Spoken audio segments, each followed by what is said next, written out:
ඔබට මතක ඇති මීට වසර කීපයකට පෙර ආතුව 2019 දී පමණ ගායන ශාස්ත්‍රයට පිවිසි නවක ගායිකාවක් දරුණු පිළිකා රෝගයක් නිසා ජීවිතය සමුගත්තා. නමුත් ඇය ජීවිතයෙන් සමුගන්නා තුරුම ඇගේ පෙම්වතා, ඇගේ සැමියා ඇයව මලක් වගේ බලාගත්තා. ඒක බොහොම දුක හිතෙන කතාවක්. ඔවුන්ට තිබුණේ අමරණීය ප්‍රේමයක්. ඒත් අද ඔහුද අපෙන් සමුගෙන ඇය ඉන්න ලෝකෙට ගිහින් පිළිකාවට ගොදුරු වුණු ඇය ඔහු තනිකර අවසන් ගමන් යන්නේ ජීවිතයේ අනියත බව පසක් කර දෙමින්. තම ආදරණීය බිරිඳ සුව කර ගැනීම සඳහා දිවි හිමියෙන් කැපවුණු ඒ ආදරණීය සැමියාත් අද නොසිතු ලෙස ඇය වෙතටම ගොස් හන්තාන පියසේ මල් පිපෙයි, හන්තානෙදිම අපි මුණ ගැසෙයි. ලොවක් හමුවේ ඔහු ශේෂ කළ ප්‍රේමී පාඩම පමණක් අපට පෙන්වා දී 5 වසරකට පසු ඔහුද සිය ප්‍රේමිය සොයා නික්ම ගොස් ඇත. ඔහු තමයි අසේල චානක රාජපක්ෂ. ඔහු තම ආදරවන්තිය වෙනුවෙන් මුළු ජීවිතේම කැප කළා. ඒක බොහොම දුක්බර කාලවකවානුවක්. ඇයව සතුටින් තියන්න ඔහු දැඩිසේ වෙහෙස මහන්සි වුණා. ඒ සම්බන්ධයෙන් සමාජ මාධ්‍යවල පවා දැඩි කතාබහට ලක් වුණා. සිය ආදරවන්තියට දරුණු රෝගයක් තිබියදී ඇයට මහා ශක්තියක් වූ ඔහු පසුගිය දවක උදෑසනම යන්න ගිහින් මේ වියුව පිළිබඳව ගායන ශිල්පී දයන් විතරණ මහතා ඔහුගේ මුහුණු පොත මෙහෙම කර තිබුණා. අසේල චානක මල්ලි, ඔබට නිවන දුරක නොවේවා. මා මීට වසර 10කට පමණ ප්‍රථමයෙන් මුහුණු පොත ඔස්සේ දැන හඳුනාගත් අසේල චානක රාජපක්ෂ මුහුණු පොත හරහා මාහට මහරහතුන් වැඩිමග ඔස්සේ දම්දිසුම් වැනි වටිනා බොහෝ ධර්ම කරුණු නිර්ලෝභීව සහ මහත් ඕනෑකමින් තිරණ කළා.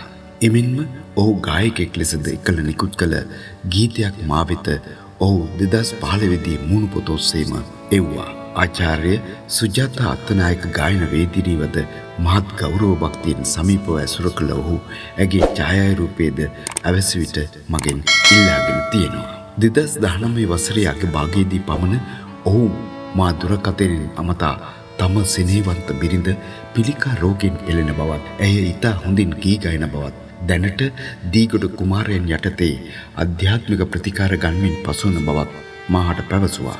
ඇය පැරසිටමොල් පෙත්තක් පවා රෝගීන් සිටියදී නොගන්නා බව ආසා මගේ සිතේ කුකුසක් ඇති වූ නමුදු මගේ ඒකායන පැතම වූයේ සියලු දේ යහපත්ව ඇය ඉක්මන් සුවය ලබන්නේ නම් ඒ කෙතරම් ආශ්චර්යයක්ද යන්නයි.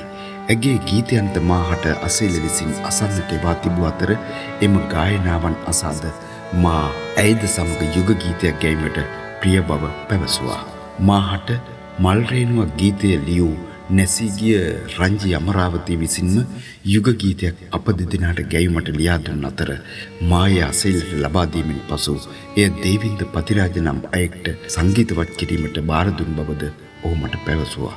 එහි අරුමය වන්නේ 2019 වසරේ නොවැම්බර් මාස එම ගීතය ලියූ රංජි අමරාවතීද රුදුරු පිළිකා රෝගයටම ගොදුරු වී අපෙන් අකාලයේ සමු ගැනීමයි. අප ගැයීමට නියමිතව සිටි හන්තාන පේසනම් සුන්දරුයි නැමැති ගීතයේ අප ගැයුවේ නම් ඒ ගෙවුණු පසු කාලයේදී අසේලට වඩාත් ගැළපෙන පදරුත් සහිත බව මට සිතුණු අවස්ථා බොහොමයි. එය අසේල සහ හසිනි ජීවන අන්දරයයි. ඒත් නොගැයුණු ගීයක් ලෙස ඉතිහාසයට එක්වන එම ගීතයේ පළමු සහ දෙවන යුග කාණ්ඩයන් ඔබට මෙසේ අකුරු කරන්නේ එහි අනුවේදනීය බව පසක් කරනු පිණිසමයි. හන්තාන පියස නම් සුන්දරුයි, තාම මෙතන තනිකඩයි, දැන් සීත සුනග යන්නට යයි, ආයෙමත් මං තනිකඩයි. සංසාර නික්මන මේ නොවේ, සංසාර මග බොහෝ දුරයි. හන්තාන පියසේ මල් පිපෙයි, හන්තානෙදිම අපි මුණ ගැසෙයි.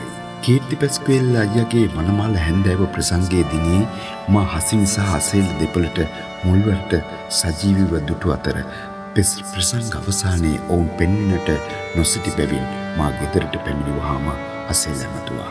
එවිට ඔහු පැවසුවේ සෙනග බොහෝ රැස්ව සිටින ස්ථානයක ඇය රඳවාගෙන සිටීම අකසීරු බැවින් ඔවුන් ඉක්මනින් ඉන් පිටත් වූ බවයි. එදින හංසනී නංගිද මා සමගින් කතා කළ අතර ඇය පවසා සිටියේ තව ටිකක් සුව අතට හැරුණු විට අප එක්ව යුග ගීතයේ ගයමු කියාය. මේ අතර කාලය මේ අතර කාලය ගෙවී ගොස් 2020 වසරේ මාර්තු 3 වනදා මාහට අසේලගෙන් ඇමතුමක් ලැබුණේ හසිනිට අධ්‍යාත්මික ප්‍රතිකාර ලබා දෙන දීගොඩ කුමාරයන්ද අසනීප බැවින් ඇයට ප්‍රතිකාර කළ හැකි වෙනත් වෙදදුරක සිටිනවාදයි කියා. ඉන්පසු ඔහු මගේ නිවසට පැමිණි අතර එදින මගේ නිවසේ ප්‍රවීණ ගායක යුවලක් වන රෝකාන්ත සහ චන්ද්‍රලේඛා යුවලද පැමිණ සිටියා. එෙහිදී රෝකාන්ත විසින්ද පියතුමෙක්ගේ සම්බන්ධතාවයක් ඔහුට පවසා සිටියා. මාද හැකි පමණින් ඇයගේ යහපත උදෙසා කළ හැකි සියල්ලක්ම සිදු කළා. එදිනින් ඉනික් පිටුව යෙදුණු ඊළඟ සඳුදා දින ඇයට බොහෝ අසාධ්‍ය බව අසෙල්ල මා මතා පැවසූ අවස්ථාවේ ඇය වේදනාවෙන් කෑගසන අයුරු මට ශ්‍රවණය වුණා. එය මා මහත් කම්පනයට ලක් කළා. ඇය එම සතිය අඟහරුවාදා ප්‍රතිකාර ලබා බදාදාවේ ඇස් කණ්ණාඩි පරිත්‍යාග කරනු මහා මූණුපොතින් දුටුවා. ඇගේ කේන්දර පිටපත මා ප්‍රවීණ ජ්‍යෝතිර්වේදී චන්දිමා උඩුකුඹුරහට ලබා දුන් අතර ඇය අසේල දුරකථනයෙන් සම්බන්ධ කර ගැනීමට වෙරගෙන එය අසාර්ථක වූ බැවින් මා මතා පවසා සිටියේ මේ කාලයේ බොහෝ අයහපත් බවත් ඇය මේ මාස 27 වන දින තෙක් ප්‍රවේශම් කරගතහොත් ඇය නිසක ලෙස සුවය ලබන බවත් ඒත් ඉන්පසුද මා අසේල දුරකථනයෙන් සම්බන්ධ කරගන්නට තැත් කළත් එය අසාර්ථක වුණා. ඉන් සුළු මොහොතකට පසු මූණු පොතෝස්සේ හසිනිගේ හදිසි වියෝව දැක මගේ සිත වෙලාගත් දුක වචනයට පෙරලීම පහසු නෑ. එදින මම වීඩියෝව සමග හසිනිව මුළු ලංකාවම වෙනදාටත් වඩා දැනගත්තා. ඇගේ ගායනා බොහෝ ජනාදරයට ලක් වුණා. ඒත් ඇගේ සුවය වෙනුවෙන් ඇගේ සැමියා කළ කැපවීම සහ මෙහෙය අපි පමණක් දුටුවා. දිවි සෙවණැල්ලක් විලස ඇය අසලම සෑම විට රැඳුණු ඔහු ඇගේ ජීවිතයේ අවසන් පරිච්ඡේදය බොහෝ විට ඇයට තුටුසිට කිනාවා. නමුත් කාලයේ කෙතරම් වේදනාබර සහ අනපේක්ෂිතදයි හැඟීමෙන් අද අසේලද අප ඇතර නික්ම ගොස් ඇති බව මම මූණු පොතෝසේ දුටුවා. ඔහු ලොවක් හමුවේ ශේෂ කළ ප්‍රේමේ පාඩම පමණක් අපට පෙන්වා දී ඔහුද දැන් 5 වසරකට පසු සිය ප්‍රේමිය සොයා නික්ම ගොස්. ආදරණීය අසේල මල්ලි, ඔබටත් හසිනිටත් නිර්වාණ සුවය දුරක නොවේවයි ප්‍රාර්ථනා කරන්නෙමි. උපුටා ගැනීම දයන් විතරණගේ මූණු පොතෙන් සහ අන්තර්ජාලයෙන් තොරතුරු ඔබට ගෙනා මම බන්දුලකේ ජාගුඩ. අමතක කරන්න එපා සබ්ස්ක්‍රයිබ් කරන්න ස්ටුඩියෝ ජා.